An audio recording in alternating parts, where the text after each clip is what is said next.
အားလုံးပဲမင်္ဂလာပါခင်ဗျာ MM Logic Gallery ကနေပြန်လည်ကြိုဆိုလိုက်ပါတယ်ဒီဗီဒီယိုလေးမှာဆိုရင်တော့ကျွန်တော်တို့ string array of string ပေါ့ string တွေရဲ့ array ကိုဘယ်လိုလုပ်ရမလဲ array string တွေကို array ပုံစံဘယ်လို import လုပ်ရမလဲဘယ်လို output ထွက်ရမလဲဆိုတာကိုကျွန်တော်တို့ discuss လုပ်အောင်ဖြစ်ပါတယ်ဒါဆိုတော့ကျွန်တော်တို့အရင်တော့က string ကိုအသုံးပြုခဲ့တော့ဘယ်လိုမျိုးလုပ်ခဲ့တယ်လဲဆိုတော့ကြတော့ name ဆိုတော့ကျွန်တော်ဒီထဲမှာ limit လေးလိုက်တယ် limit လေးပြီးဆိုရင် cn တောင်းလိုက်တယ် cn ဆိုပြီးတော့မှ name တွေ import တောင်းလိုက်တယ်ဟိုဘူး space လိုချင်တယ်ဆိုရင်ဒီလိုမျိုး import လုပ်ရင်ဒါ space ကမပါဘူးလေဒါဆိုရင် space လိုချင်တယ်ဆိုရင်ကျွန်တော်တို့က cn.get ကိုသုံးပြီးတော့မှ name ကျန်ရင်30ဆိုပြီးရေးလိုက်တယ်အဲ့လိုရေးလိုက်ပြီးဆိုရင်ကျွန်တော်တို့က space တွေပါလေပါကျွန်တော်တို့ပါသွားပြီ import တောင်းလိုက်ဒီလိုမျိုး import တောင်းခဲ့ဒါပေမဲ့အခုကျတော့ကျွန်တော်က name တစ်ခုတည်း string တစ်ခုတည်းကို import မတောင်းချင်ကျွန်တော် string တွေအများကြီးကိုမှ array နဲ့ import တောင်းချင်အဲ့လိုမျိုး string တွေအများကြီး array တစ်ခုတိစောက်ချင်တယ်ဆိုရင်ကျွန်တော်တို့ကဒီ string ရဲ့ dark character array လေအဲ့ဒီ character array ကိုမှကျွန်တော်တို့အရင်တော့သင်ခဲ့တဲ့ 2 dimensional array ဒီမှာလဲ 2 dimensional array ကိုဖန်တီးမယ်တဲ့2 dimensional array ဆိုတော့ကျွန်တော်ပြောချင်တာဆိုတာကျတော့ ကဲဆိုပါဆို Sunday ဆိုတဲ့ word လေးဆိုပါအဲ့ဒီ Sunday ဆိုတဲ့ word လေးမှာဆိုရင်ကျွန်တော်တို့ပြောရမယ်ဆိုရင် Sunday ရဲ့ Monday ပေါ့ Sunday ရဲ့ Monday ရဲ့ဆိုတော့ကျွန်တော်တို့ကဒီမှာဆိုရင် array ဘယ်နှခုရှိတယ်နှစ်ခုရှိတယ်ဒါဆိုရင် day ဆိုပြီးတော့ကျွန်တော် day of 2ဆိုပြီးကျွန်တော်ရေးလိုက်ဒါပေမဲ့ day of 2ဆိုတာဒီ तू ကဒီ day ဆိုတဲ့အရာဒီ character တိုက်တင်နေတာဒါဆိုရင် day of 2 of ဒါဆိုရင်အဲ့ဒီအခန်းနှစ်ခန်းထဲမှာဒါဆိုရင် row ဘယ်နှ row ရှိတယ်နှစ် row ရှိတယ်အဲ့ဒီ row နှစ် row မှာကကျွန်တော်တို့တင်းနေတဲ့ column ကဘယ်နှခုရှိတယ်1နဲ့ Monday မှာဆိုရင်1နဲ့3 4 5 6 Sunday မှာလည်း1နဲ့3 4 5 6เนาะဒါဆိုရင်ကျွန်တော်ကခွန်ဆိုပြီးသင်ကြလိုက်ပါ balance string ဖြစ်တာဖြစ်တဲ့အတွက်ကြောင့်မလို့ကျွန်တော်တို့ကနောက်ဆုံးအခန်းမှာ null character ကိုသင်မှဖြစ်တဲ့အတွက်ကြောင့် null character တစ်ခုသင်ဖို့အတွက်ကျွန်တော်ကနေရာတစ်နေရာဆိုချင်တိုင်းအောင်ဖြစ်တဲ့အတွက်ကြောင့်ဒါကြောင့်မလို့ကျွန်တော်တို့ကအမျိုး array of string ကိုသင်နေတယ်ဆိုရင်ကျွန်တော် array of string ကို declare လုပ်ချင်တယ်ဆိုရင်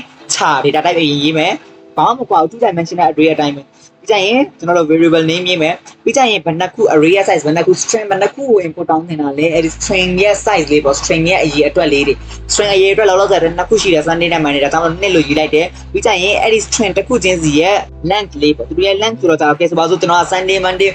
အများကြီးရှိတယ် one stay ဆိုရင်ကြာကျွန်တော်တို့အဲ့လိုမျိုး one stay အထိပါလာပြီဆိုရင်ကျွန်တော်12 13လောက်ထိလုပ်ရမှာပေါ့နော်ပို့လို့ဒါဆိုရင် maximum ထိယူရမှာပေါ့ဒါဆိုရင်ဒါကျတော့ string ရဲ့size လေးပေါ့ string ဘယ်နှခုရှိမှလဲဆိုတော့ size လေးဒီ string ဘယ်နှခုရှိမှလဲဆိုတော့ string ရဲ့ area တက်လေးဒီနဲ့ string ရဲ့ size လေး string ထဲမှာ character ဘယ်နှခုပါမှာဆိုတာဒီအဲ့ဒါ number 7ဒါ7လေးပေါ့အစရင်ဒါကဘာလို့တာလဲဆိုတော့ 2 dimensional array ပုံစံနဲ့ကျွန်တော်တို့က array of string ကိုမှ declare လုပ်လိုက်မယ်တဲ့ဒီမှာလည်းထုံးတူစွာပဲကျွန်တော်ကဲဆိုပါစို့ name 10ခုကိုကျွန်တော် import တောင်းချင်တယ်ဆိုပါစို့ဒါဆိုရင်ကျွန်တော်ဒီနားလေးမှာ10ဆိုပြီးရေးလိုက်မယ် sorry 20ဖြစ်သွားတယ်10ဆိုပြီးရေးလိုက်10ဆိုပြီးရေးလိုက်ပြီဆိုရင်ကျွန်တော်ဒီနားလေးမှာ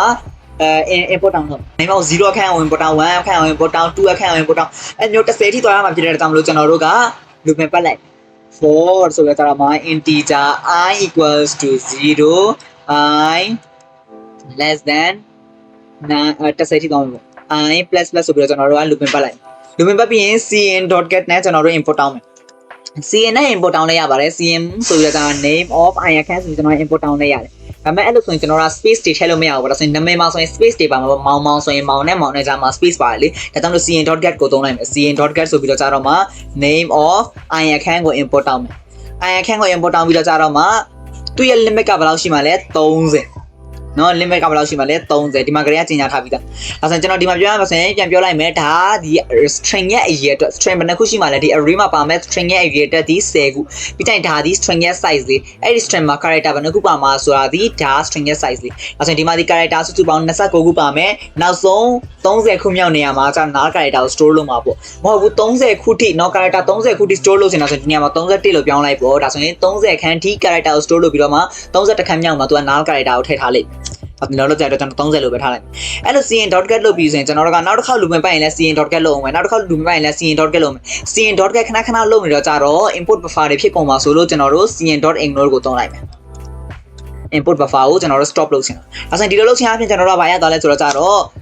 ဒီဟွာလေးရသွားတာပေါ့ကျွန်တော်တို့ input ရသွားပေါ့ဒါဆိုရင် string တွေကို array ပုံစံနဲ့ string တွေအများကြီးကိုကျွန်တော်တို့ import သွင်းလိုက်ရတယ်ပေါ့ဒါဆိုရင် for output ထုတ်လိုက်မှာဒါဆိုရင် integer I equals to 0ကနေစမယ် I less than 10ထိသွားမယ် I plus အဲ့ဒီဟိုမှာသွားပြီးတော့ကျွန်တော်တို့ကဘာလုပ်မလဲဆိုတော့ကြတော့ cout ဆိုပြီးတော့ကြတော့မှ name of I account ကို output ထုတ်မယ်ပြီးကြရင် end ရလာအောက်တစ်ကြောင်းဆင်းမယ်ဒါဆိုရင်ဒါလေးကိုကျွန်တော် run ကြည့်မယ်ဆိုရင်ကျွန်တော်နာမည်လေးထည့်လိုက်မယ်မိုးဒီဟာပေါ့ကျွန်တော်နာမည်ရေးထည့်လိုက်မယ်ကြောပြီးကြရင်ဇော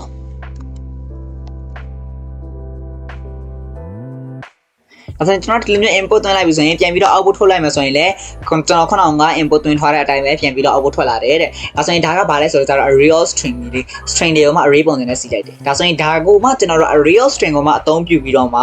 string တွေကို sorting စီကြည့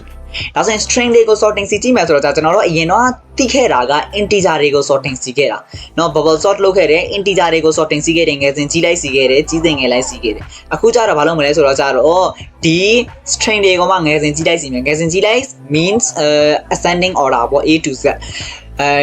ကြီးစဉ်ငယ်လိုက်ဆိုရင်ကျတော့ကျွန်တော်တို့ descending order ဘယ်ကနေစမလဲ Z ကနေ AT အဲ့လိုမျိုးသွားတဲ့ပုံစံနဲ့ကျွန်တော်တို့ဖန်တီးမယ်ပေါ့ဒါဆိုရင်ကျွန်တော်တို့ကလာဘာလုပ်မလဲ import တောင်းမယ်ဒါဆိုရင် import တောင်းပြီးသားကျွန်တော်တို့ရှိပြီးသား import တောင်းပြီးရင်ကျွန်တော်တို့ဘာလုပ်ရမလဲ sorting စီမယ်ဒါဆိုရင် sorting စီတဲ့ function မှာကျွန်တော်တို့ကအဲ့ဒီအတိုင်းပဲပြန်ရေးလိုက်မယ် for ဆိုပြီးတော့ integer I equals to 0 I less than ကိုစဉ် outer loop ကိုကိုစဉ် loop ပတ်မယ် I plus plus နော်ဒါဆိုရင် sorting စီတာလေးကိုနောက်ထပ်စစ်ဆက်လေးတကြနာလေးသိချင်တယ်ဆိုရင်တော့ကျွန်တော် sorting စီတာနဲ့ပတ်သက်ပြီးတော့ကောင်းကောင်းမွန်မွန်လေးexplain လုပ်ထားတဲ့ video လေးရှိတယ်အဲ့ဒီ video မှာသွားပြီးတော့ကြည့်နိုင်ပါတယ်ဒါဆိုရင်ဒီ video မှာတော့ကျွန်တော်အကြမ်းမြင်လေးပဲပြပြလိုက်ဒါဆိုရင် inner loop မှာဆိုရင် for integer j equals to 0ကမယ်စမယ် j less than ဘယ်ထိသွားမလဲဆိုတော့9 minus i ထိသွားမယ်ဒီကြရင် j plus plus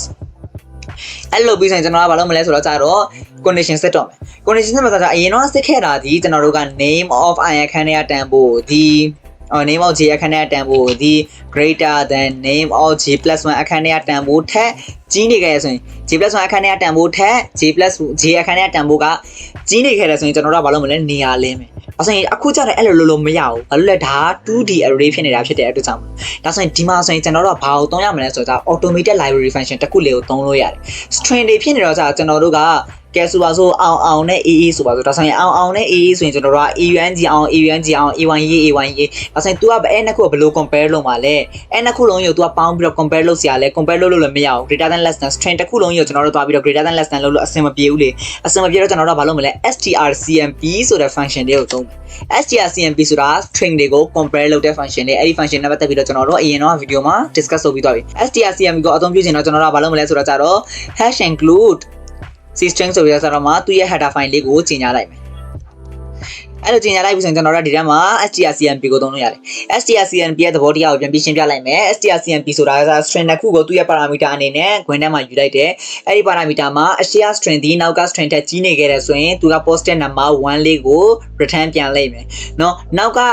string ဒီရှေ့က string ထက်ကြီးနေခဲ့တယ်ဆိုရင်ကျွန်တော်တို့ကဘာလဲဆိုတော့ကြတော့1ကို -1 ကို return ပြန်လိုက်မယ် return ပြန်လဲဆို-1ဆိုပြီး output ထုတ်လိုက်မယ်ပေါ့ပြီးကြရင် string တစ်ခုရဲ့တန်ဖိုးဒီ2နေခဲ့တယ်ဆိုရင်ဥပမာဆိုတော့တစ်ခုပထမ string မှာလဲ aa ဒုတိယ string မှာလဲ aa ဖြစ်နေခဲ့ဆိုရင် s string တစ်ခုက2တယ်ဆိုရင်သူက0ဆိုပြီး return ပြန်လိုက်မယ်တဲ့ဒါဆိုရင်ဒါကဘာလဲဆိုတော့ strcmp လေးဒါဆိုရင် strcmp တဲ့ strcmp ရဲ့တန်ဖိုး strcmp ဘာကို compare လုပ်မှာလဲဘာကို compare လုပ်မှာဆိုတော့ကြတော့ name of j အခန်းထဲကတန်ဖိုးနဲ့ name of j plus 1အခန်းထဲကတန်ဖိုးနဲ့name of j plus 1အခန်းထဲကတန်ဖိုးနဲ့ဒါဆိုရင် name of j အခန်းထဲကတန်ဖိုးနဲ့ name of j plus 1အခန်းထဲကတန်ဖိုးနဲ့ကျွန်တော်တို့က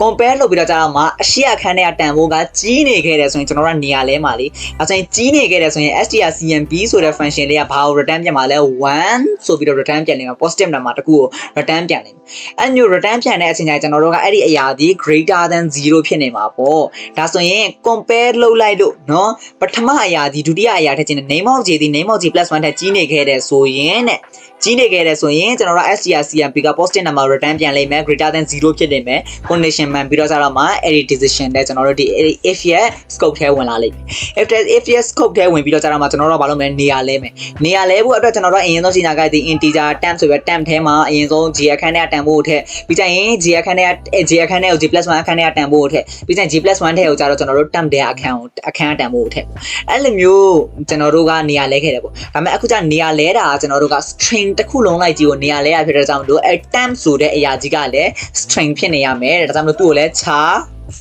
tmp temp ဆိုပြီးတော့ကြာတော့မှ temp ဆိုပြီးတော့ကြာတော့မှသူ့ရဲ့အခန်းကဘယ်နှခန်းရှိမှလဲ30ပေါ့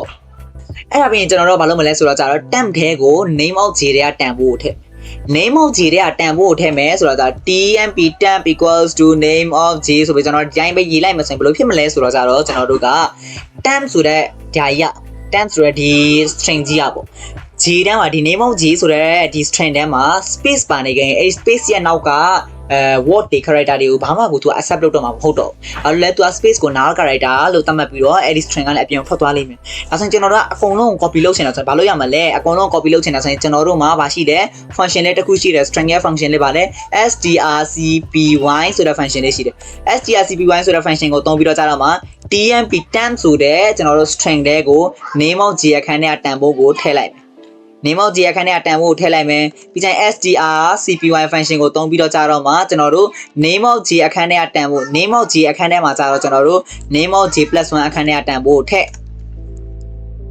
အဲ့ထည့်ပြီးဆိုရင် strcpy ကိုပြန်သုံးပြီးတော့ကြာတော့မှာကျွန်တော်တို့က name of j + 1 အခန်းထဲကိုကြာတော့ကျွန်တော်တို့က temp အခန်းထဲကတန်ဖိုးကိုထည့်မယ်တဲ့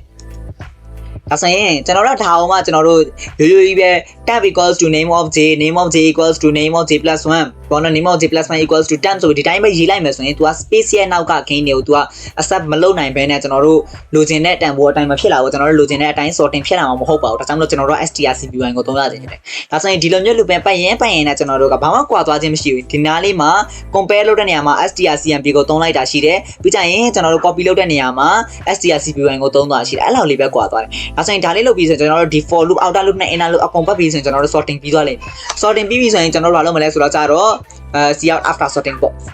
after sorting ဆိုပြီးတော့ကြတော့မှာ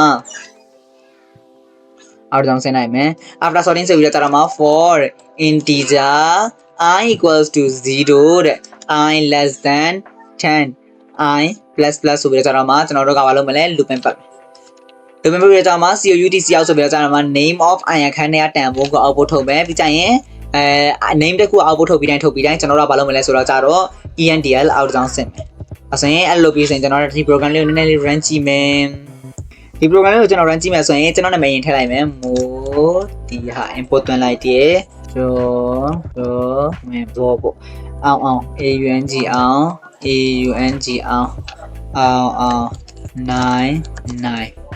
9မောင်မခိုင်ထုံလိုက်ပေါ့line lane